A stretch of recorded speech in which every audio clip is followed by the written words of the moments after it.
Okay, last but certainly not least, just want to talk about saving and exporting. It's kind of the same, but a little different. So we're just going to come out of the Colorway Studio.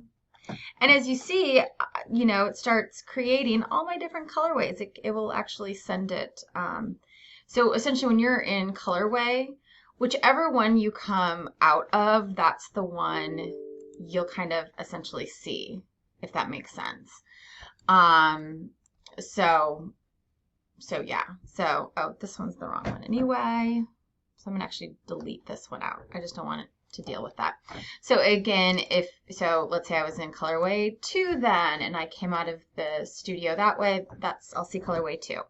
So, 1, to save, you can just do File, Save As, and you should be save asing a lot.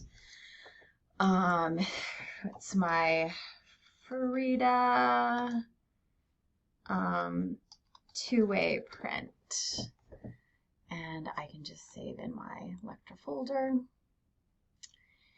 And now, so that's just save asing, and you just should be saving Control S throughout the process, because again, the memory can take a lot. Like my computer here in my office can actually take a lot more memory than the ones in the studio. So always keep your eye on this little memory guy. Now I need to export all of my prints so you can submit them. So essentially, JPEGs are really best if you're going to be printing on the digital printer, which you can print one of your prints on the digital printer. You would actually you would export it as a JPEG.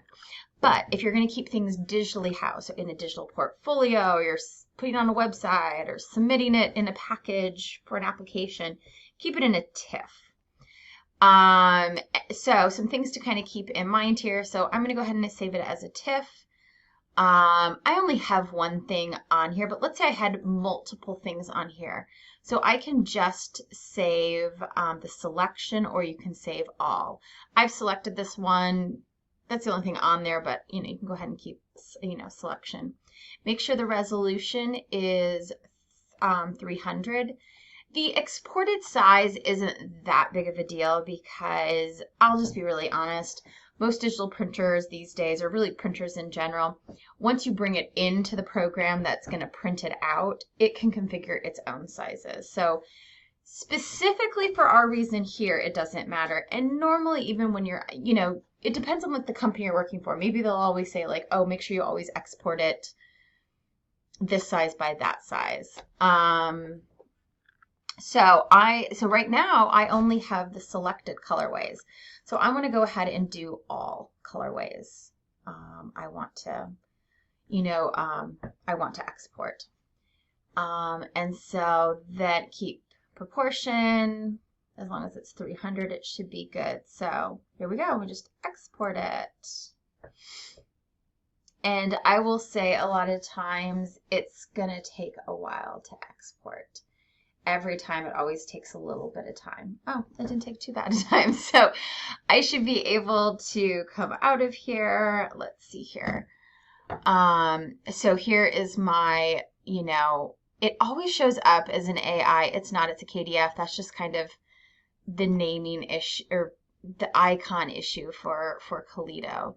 So okay, so now in my in my folder where I put it, I have my Frida colorways. So essentially I only named my purple, and so each colorway is a different TIFF. So that way you can kind of, upload them like in different ways for a portfolio, or usually when you print something, you only print one at a time. Essentially, it doesn't come all in one document.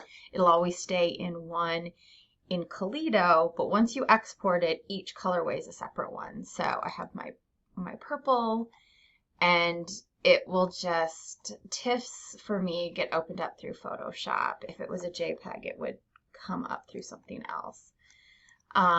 So yay, there's my purple. And this is great. Like if you're an Adobe person, now you can start playing back and forth with these sorts of things.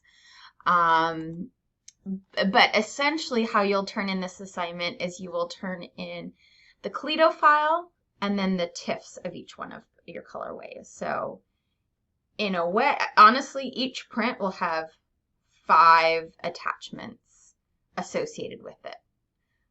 The Kaledo and then the 4 TIFFs. And then your second one will have, so you'll be turning in 10 files, if that makes sense. All right, I think that's it.